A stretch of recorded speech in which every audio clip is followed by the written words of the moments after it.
Good afternoon, everyone. So Coach Herm Edwards and I met last night, and then we met again this morning, and we determined mutually that it was appropriate for Herm at this point to step away from his duties as the head coach of Sun Devil football. We had to acknowledge that there has been a pattern, unfortunately, of when some of the major opportunities were presented, we did not step up and perform at the level we all desire in terms of taking advantage of those opportunities. So we have named as our interim for the remainder of this year, Sean Aguano.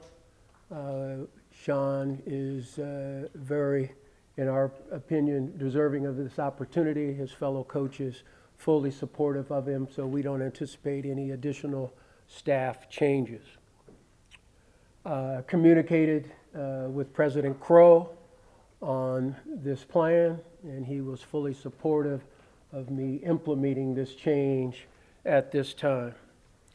And so we are looking forward to starting the Pac-12 season. That future begins now. Very frankly, our responsibility is to try to infuse new energy, new urgency into the program.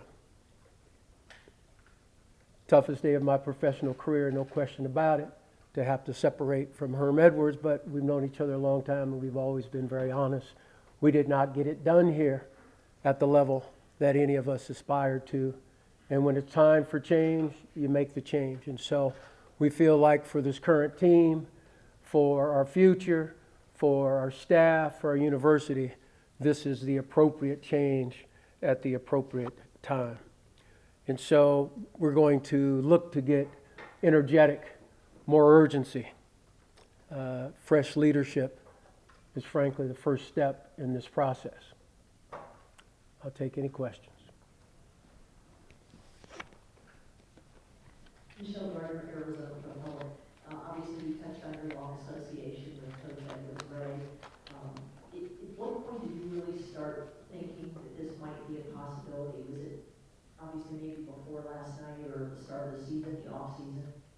You're always thinking ahead and looking for improvement. And so I've been looking for off season, and certainly in these first few weeks, for hope, for additional discipline, for additional stepping up in the bright moments and really delivering.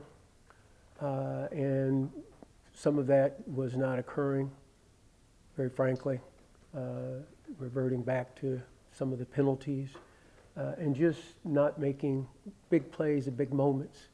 At the end of the day, no matter what you say, the head coach is responsible for developing an environment and a culture and an atmosphere where those things happen. And when you don't, you have to acknowledge it and be prepared to make tough decisions and move on. John Marshall, AP. What went into the decision to have her come back this season, and what did you consider firing him after last season? No, we were 8-5 and didn't consider firing after last season. There were a lot of clubs in the country that wish they'd had 8 wins, notwithstanding the fact that it was a disappointing 8-5. We were still 8-5, and we had a lot of faith and confidence that with the right coaching staff and with some of the folks that we were anticipating bringing in, we would have an opportunity to really bounce back. And so we were looking to do that with the leadership we had and thought we had an opportunity to do that, and it did not materialize. Doug Howard, the athletic. Ray, Herm talked often about how Tony Dungy groomed him to become a head coach in the NFL. He tried to do the same here with Antonio Pierce. In your opinion, in doing so, did he become too detached? Did Herm become too detached by giving too much freedom to Antonio Pierce and other assistants? Well, you'll have to make your own judgment on that and ask Herm that. I don't know if he got too detached. Is there an opportunity to delegate as opposed to abdicate? Yes. Did he delegate? I believe so. Did he abdicate? No. I don't know if he became too detached, Doug. Only Herman Antonio maybe can answer that for you.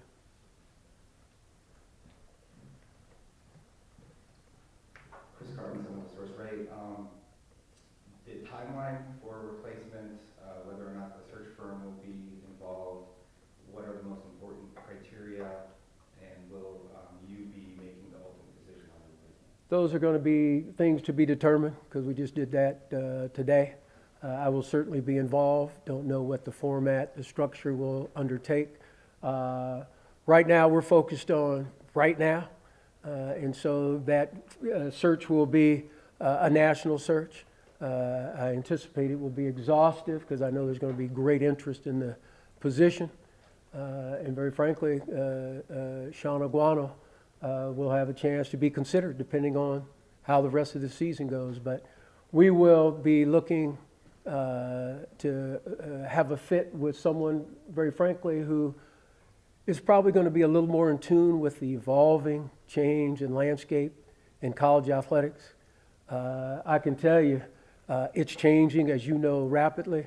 And you got to have someone who is willing to take all that additional change on because it's going to continue to change. So you got to have that energy, that spirit. And very frankly, you might have to have the youth to deal with this new breed, if you will.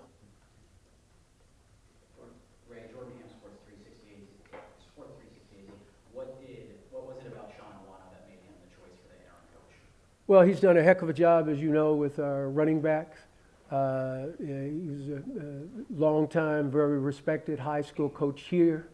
I think he's got the respect of not just all the players, but certainly all of the current staff, and felt that he would be a good burst of that energy and urgency that we needed. Brad Denny, 3TV, CBS 5. Do you feel the program's in a better spot now than when you were at this table 5 years ago? Absolutely. We've made strides, certainly on the academic front and also in training and development, but we haven't made nearly the strides we had aspired to and we had anticipated. And so, yes, we're in better shape. Are we where we want to be? No. Do we regret the decision? No. Do we regret that we haven't had more success? Yes. All right, Hunter being a Devil's Tigers, I know that you're about to embark on an exhaustive search for a head coach at all levels, college, NFL, what have you. But the fact that no such allegations by the NCAA has not been presented yet, and we know more than likely there will be sanctions, if not severe sanctions, following that. How much does that ultimately handcuff you as you embark on this exhaustive search for probably the most important position in this athletic forum? Well, you won't like the answer, but I don't comment on active open investigations, and I'm encouraged not to. Ken Summers with the Arizona Republic. Just to clarify, will you be leading the search? You don't need to clarify that. I will be involved because I didn't say whether I was going to lead or not, but I certainly will be deeply involved to be determined whether we do a committee or retain a search firm. And second part, what do you think you learned from doing this 5 years ago that can apply today as you go forward? You could always do better. Anybody else? Ray, when you met with Herm last night, was he at a point where he felt like there needed to be change, or could you shed any light on how that conversation went? I'll leave it mostly private, but Herm and I have known each other a long time, and we've never sugarcoated anything. And so we were both very disappointed with the performance last night, and very frankly, the lack of determination and energy and urgency, and that was something we both had to acknowledge, and that was part of our conversation. And when you get to that point, then you have to honestly ask yourself, are we going to be able to turn it around? And very frankly, I think we both agreed that it's a different world out here. It's hard to do, and maybe it's just time for change. Could you shed light? I believe Herm was under contract through 2024. The details of To be determined. Again, this just happened last night and today. We haven't advanced into all the technical, financial, legal deals, ramifications. Herm did not resign. He was not dismissed. We agreed to a mutual relinquishment of duties, and we'll have to work through what all of that means at the end of the day in terms of what the contract and the lawyers, et cetera, because truthfully, those things do matter. And, you know, agents are out there and attorneys are out there, both from the institutional point of view and the agents and the clients. So you have to work through those things, Doug, being very frank. And just one more if I may. Marvin Lewis and Brian Billick have been involved in the program. Obviously they have relationships with you, but they're also very close with Herm. Will they still stay in their current roles? All the coaches, we anticipate staying in their current roles. Yes, I think everybody is understanding that we've got 9 games. We got a conference and hopefully a 10th game if we can pull it all together. And they're rolling up their sleeves because they want to support this team first and foremost. But Sean Aguano's got everyone's respect, and they want him to be successful. So I think you'll see all hands on deck from Sean's peers to help him be successful. Help his team be successful for what we have remaining for the conference season. Ray, I understand you're not going to talk about the investigation, but there has been a lot of coaching turnover in the last year or so with the staff, losing 5 assistant coaches, resigning or otherwise. And how much of a factor do you think that was, coupled with replacing coordinators multiple times and trying to have some sort of sense of stability within what you're doing operationally, and how important will it be moving forward to try to minimize that? I'm going to tell you again, I'm not commenting on the investigation and how it impacts us, if it impacts us, and how it may impact us going forward, to be determined. But I'm not talking about the investigation. Okay, but irrespective of that, you had coaching changes, so how much do you think that had an impact on kind of preparing for this season and the results at the beginning of the season? Impact on who? The football success or lack thereof, based upon having new coordinators, both sides of the ball, you know, earlier this year. Yeah. Well, still to be determined. We played 3 games. We got a conference season of 9 coming up. Ask the question at the end of the season. But did that have an impact on what led to today's events? The fact that you had a lot of just different kind of things happening with transitions of coaches? No, that stuff happened months ago. That's been behind us. Last question, Hode. Without getting into specifics, Ray, would it be fair to say that the job search now is more challenging than it was 5 years ago when you did hire them? Well, I'm not sure that's the case, because there are a lot of folks who think this is a very coveted job, and very frankly, there's going to be a lot of interest. So I don't think I would agree it's going to be any more difficult. It may be. I think you have a lot of different types of candidates. I think there's a understanding that if you're going to come in and be a college head coach now, particularly in football or basketball, men's basketball, you got to be willing and ready to deal with NIL and transfer portals and recruitment inducements and all the other things, conference realignment and all the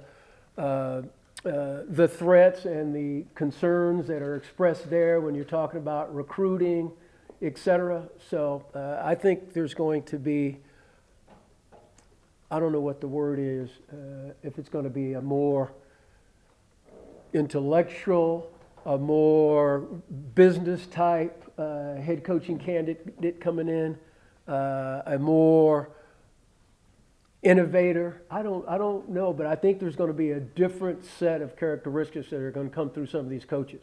The ones who are really into analytics and all that data stuff. I think you're going to see more of that coming in onto these jobs. Thank you, everybody. Can I ask you one last question?